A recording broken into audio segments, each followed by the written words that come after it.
Olá, muito bem. Mais uma vez aqui no programa TV Câmara Entrevista, na TV Câmara Jacareí, a TV pública da cidade. Hoje vamos conversar sobre as mudanças no PAT e na Previdência, recebendo aqui o advogado Isaías Ramos. Isaías Ramos é especialista em Direito do Trabalho. Muito obrigado pela sua presença, doutor, para conversar um pouquinho com a gente sobre esse tema que hoje estamos vendo uma certa polêmica no Congresso Nacional em relação à medida provisória que altera, sobretudo, a relação previdenciária no país. Muito obrigado pela sua presença. Ok, vamos tentar contribuir um pouquinho com os telespectadores da TV Câmara. Eu acho que é importante realmente ficar sabendo um pouco, porque se noticia e as leis são muito complicadas, de difícil entendimento. Mas o que aconteceu é o seguinte: no dia 30 de dezembro, o povo foi surpreendido com a edição de duas medidas provisórias e uma lei. Ele que se tratava do quê? De ajustar alguns benefícios do Fundo de Amparo ao Trabalhador, que é conhecido como PAT, e da Previdência. Essa medida que o governo implantou como medida provisória, como já se diz o próprio nome, medida provisória, tem tempo. Para se tornar definitiva, tem que se transformar em lei. Mas, enquanto não transforma, ela está valendo. Ela está procurando fazer os ajustes nas contas do governo para diminuir a rotatividade, evitar excesso e também padronizar o Brasil a nível internacional. E isso impacta, lógico, nos direitos sociais do povo. Ele mexeu em 5 benefícios. Seguro-desemprego. Não sei se vocês querem que eu fale primeiro do seguro-desemprego ou fale de todos os benefícios. Mas vou citar os benefícios. Seguro-desemprego, abono salarial, pensão por morte, seguro-defeso. Seguro-defeso se trata de pescador, depois a gente vai entrar em detalhes. E auxílio-doença. Ok? Bem, vamos tentando, ao longo do programa, nós vamos detalhando um pouquinho essas transformações, mas eu queria que, primeiramente, o senhor explicasse para a gente o que é o PAT. A gente acaba falando, vê na mídia, mas muitas vezes muitos trabalhadores, né, que são beneficiados por esse fundo, pelo programa, mas a gente não conhece bem o que ele contempla, o que ele é de fato. Não, o PAT, como o próprio nome diz, é Programa de Auxílio ao Trabalhador, está ligado ao Ministério do Trabalho. Por exemplo, o caso do seguro-desemprego e abono salarial está ligado ao PAT. Pensão por morte, auxílio-doença, o seguro-defeso, isso está ligado à Previdência Social. Benefícios do trabalhador. Está ligado à Previdência Social. Isso é instituído pela legislação trabalhista. Pela legislação trabalhista e previdenciária.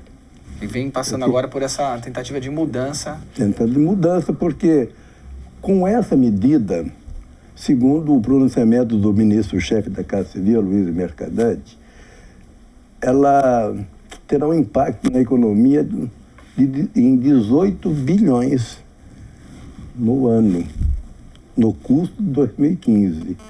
Um aumento, à medida que vai passando do ano, esse valor, o impacto é maior nessa economia. Mas quando se trata de tirar direitos sociais, a população, os beneficiários realmente ficam muito... Gera essa polêmica. polêmica.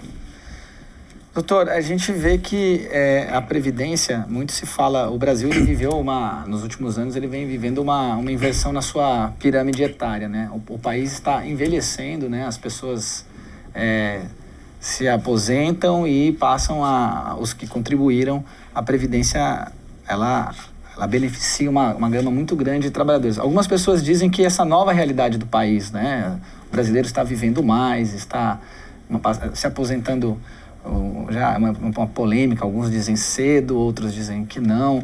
Como é que o senhor encara isso e se essas mudanças na Previdência, elas visam amenizar o impacto nessas contas públicas?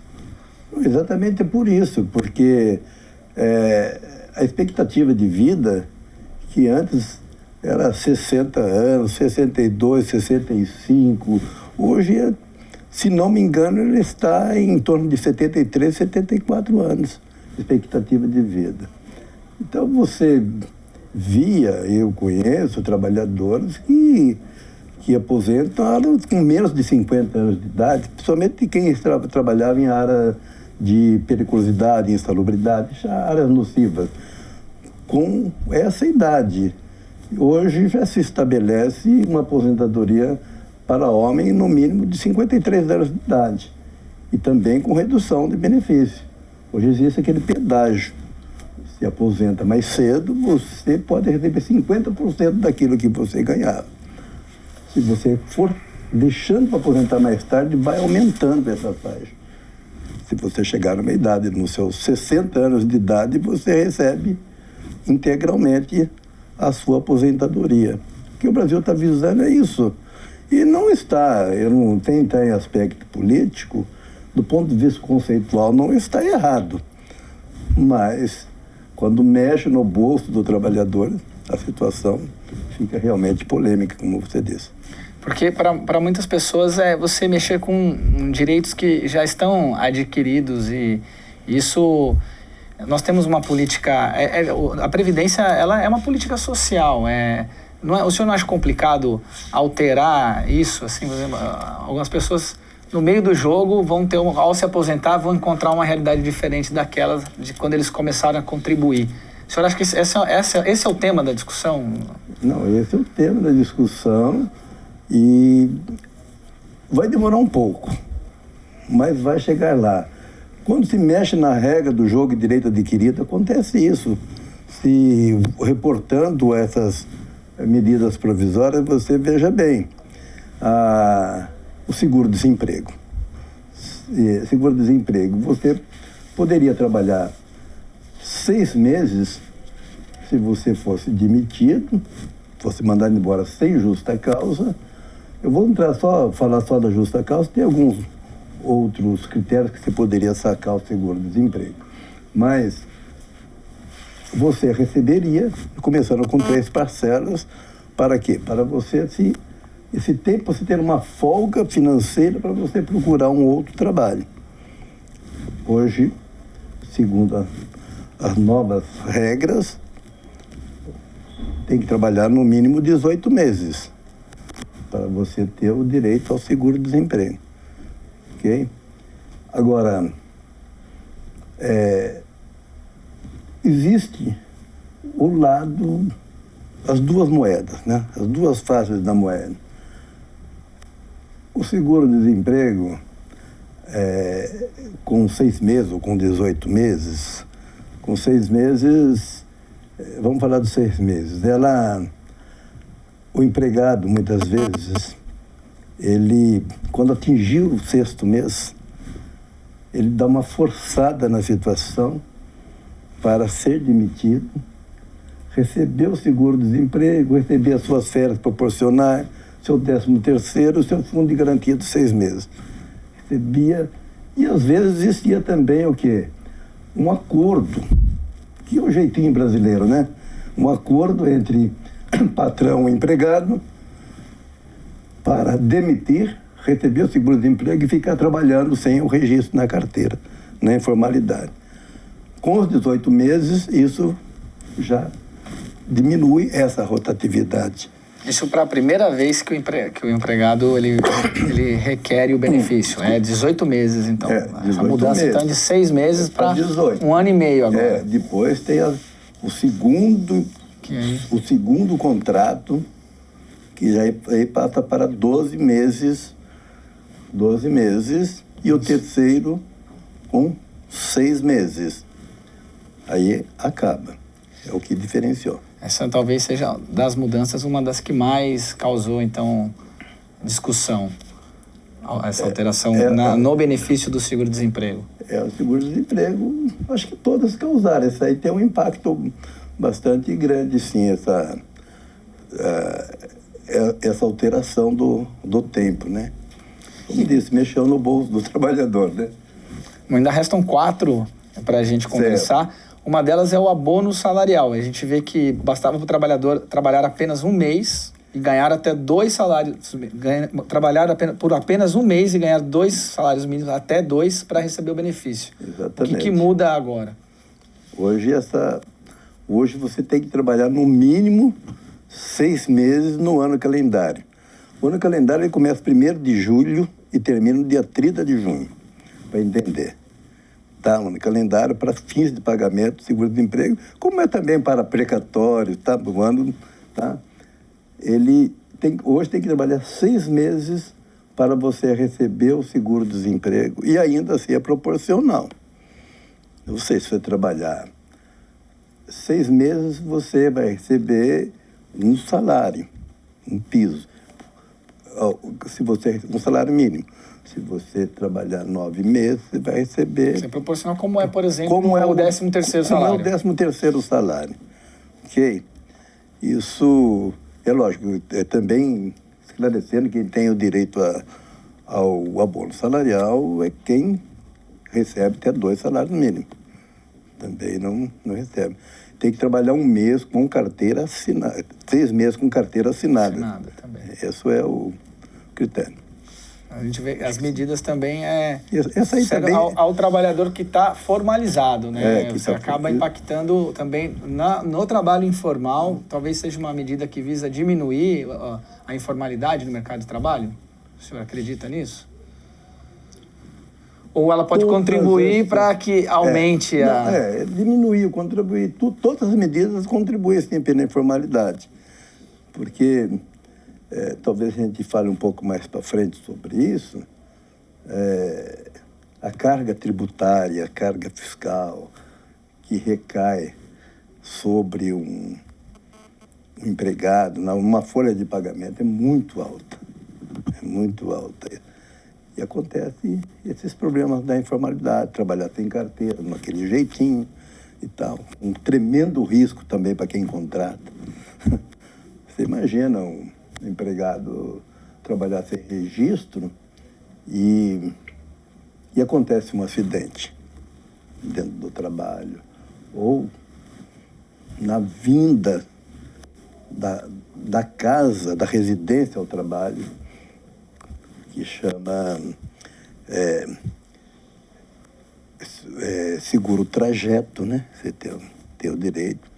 Porque o empregado já começa o direito dele desde a hora que ele sai da casa até a hora que ele chega e volta.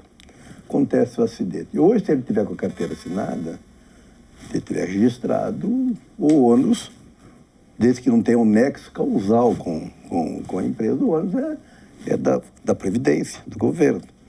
Se isso acontece, um acidente, e às vezes pode ser fatal, imagine o que vai sofrer. Todo o ônus dessa indenização passa para o empregador. Para o empregador. Muito bem, isso é importante. Um outro ponto, doutor, é a questão do auxílio-doença. O que mudou em relação ao auxílio-doença? O que essa medida provisória pretende implementar de transformação? O auxílio-doença, ele mudou em 2 aspectos. O primeiro é quanto ao cálculo. O cálculo era um cálculo complicado, tinha que pegar os 80 últimos salários, expurgar os menores e achar uma média. Às vezes essa média dava até maior do que o salário dele, por incrível que pareça. Hoje é das 12 últimas contribuições com o teto do seu salário, a média das 12 últimas contribuições. Ele, para ter direito ao auxílio-doença, ele tinha que trabalhar, só no 16º dia.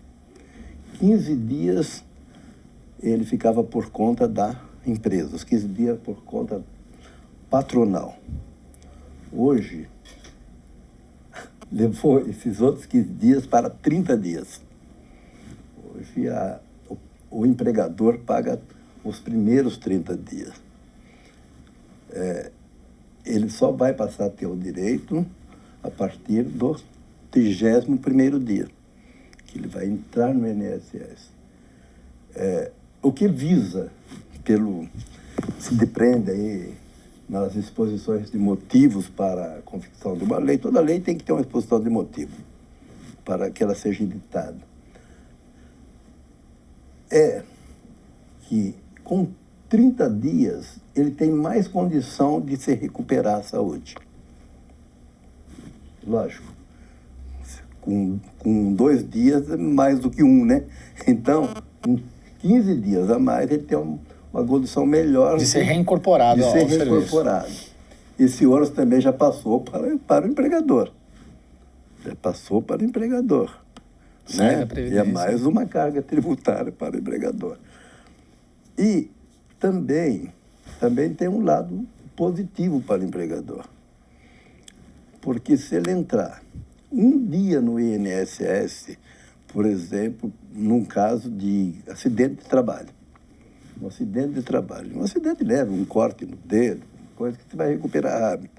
Mas algo que passa dos 30 dias, que ele entrar no primeiro dia por um acidente de trabalho, quando ele retornar ao trabalho, ele tem uma estabilidade de 12 meses. Não pode ser demitido. Não pode ser demitido por 12 meses, nem ser indenizado. É garantia de emprego e salário. Certo? Isso aí está na Lei 8.203, no artigo 118, embora lei não importa muito, o número de lei não importa, a gente está falando aqui, certo? Mas tem uma estabilidade de 12 meses. Então, se ele recuperar nos 30 dias, embora esses 15 dias a mais fica por conta do patrão, aí o patrão também não fica refém dessa estabilidade. Será que foi claro nessa exposição? Sim. Quer dizer, então, retomando, passamos de 15 para 30 dias, porque antes, após esses 15 dias, a responsabilidade pelo auxílio era do INSS. Agora é do patrão, os 30 dias. Os 30 antes dias. De que ele vá para... Que ele fica afastado por auxílio doença ou auxílio acidente. Ok. E nesse último caso, em relação a quando ele é reincorporado... Quando ele é reincorporado, quando ele tem alta previdenciária... E volta ao trabalho... Ele tem estabilidade da data da alta, 12 meses. E não do afastamento. Não do afastamento, da data da alta. Tem 12 meses. Também é lógico, para evitar os maus patrões, né? Os maus empregadores, porque às vezes o que acontecia também, às vezes o empregado ficava afastado, ficava 6 meses, 7 meses, afastado, 8, não importa o período, e nesse período era treinado um outro para executar essa tarefa. E quando ele voltasse, já não teria mais lugar para ele. E a empresa, com o seu poder de comando, né? Juridicamente chama o jus variante, poder de comando, ela poderia demitir. Isso é uma maneira, uma conquista. É uma conquista, normalmente ligados ao sindicato, às normas coletivas, e que se transforma em lei. Essa talvez, então, os trabalhadores, seria talvez a que crie menos controvérsia com a classe trabalhadora. Eu acho que cria menos controvérsia com a parte do benefício. Exatamente. Muito bem. Doutor, a gente está vendo aí que existe, o senhor como especialista em direito do trabalho, existe sempre uma, vamos dizer assim, compreensões diferentes do mundo do trabalho por parte do empregador e do empregado. Como é que se dá essa conciliação? Ela é necessária recorrer aos tribunais ou hoje existem formas mais dinâmicas de chegar a consensos, acordos e discutir essa relação?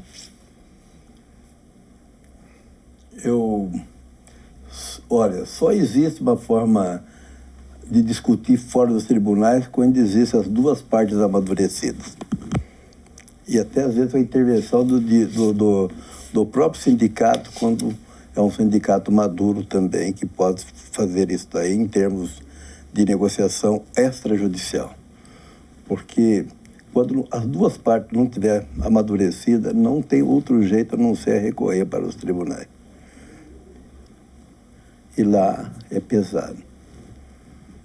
Aí a gente vai entrar no aspecto que informalmente a gente conversa sobre a nossa CLT, que tem fazendo 43, né? Nós estamos em 72 anos, não é isso? De 1º de maio de 1943. Então, a justiça ainda está uma CLT velha, que ainda os pilares para julgamentos estão em cima da CLT,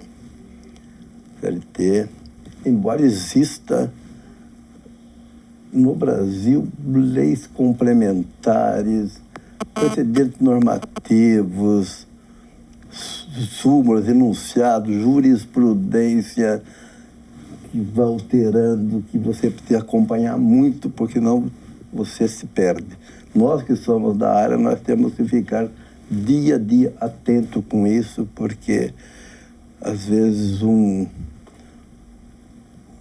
colega, um advogado, um operador de direito, ainda jovem, se ele lê melhor, às vezes ele traz um elemento novo. E traz um elemento novo para os mais velhos acomodados. Mas é por isso, pela nossa lei que está arcaica aí. Tá certo. Muito bem, esse é o programa TV Câmara Entrevista. Vamos agora para um breve intervalo. Estou recebendo hoje o Dr. Isaías Ramos, advogado especialista em Direito do Trabalho. Estamos conversando sobre as modificações no PAT e também na Previdência. Vamos ao breve intervalo e voltamos na sequência.